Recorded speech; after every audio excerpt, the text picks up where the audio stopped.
टिमक्या वाजवत काँग्रेसचे येवला तहसीलवर आंदोलन। शेतकरी आणि सर्वसामान्यांच्या विविध मागण्यांसाठी काँग्रेसच्या वतीनं येवला तहसील कार्यालयावर टिमक्या वाजवत प्रतिकात्मक धरणे आंदोलन करण्यात आले।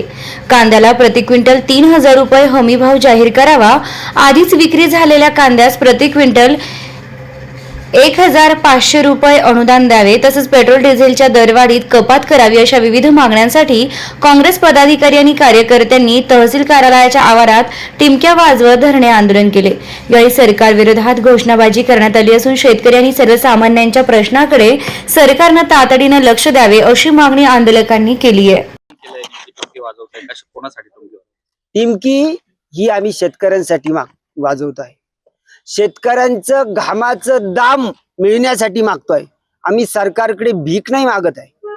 या जगाचा पोशिंदा शेतकरी आहे आणि आज शेतकऱ्याचं महत्वाचं पीक कांदा आणि मका आहे। कांद्याचे भाव पूर्णतः कोसळलेले आहे। जो उत्पादन खर्च आहे तो सुद्धा आज शेतकऱ्याला मिळत नाही आहे। अशा परिस्थितीमध्ये सरकारने कांद्याला प्रति क्विंटल 3000 रुपये हमी भाव द्यावा।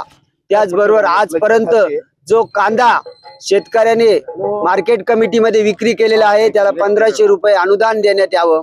त्याचबरोबर जी मका हमी भावाने खरेदी केली जात आहे, सोयाबीन केली जात आहे, त्याची मुदत वाढवण्यात यावी।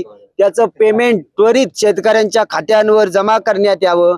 त्याचबरोबर 7/12 उतार्यावर जी पीक पेऱ्याची मकाची नोंद आवश्यक आहे अशी जी अट आहे ती शिथिल करण्यात यावी। या मागण्यांसाठी आज आम्ही काँग्रेस पक्षातर्फे आंदोलन टिमकी वाजून करीत आहोत। कारण की सरकारने झोपेचं सोंग घेतलेलं आहे। शेतकरी इथे रोज आत्महत्या करीत आहे, हवालदिल झालेला आहे, आर्थिक संकटात सापडलेला आहे। मग अशी परिस्थिती असताना सरकारने स्वतःहून भूमिका घेतली पाहिजे शेतकरी हिताची।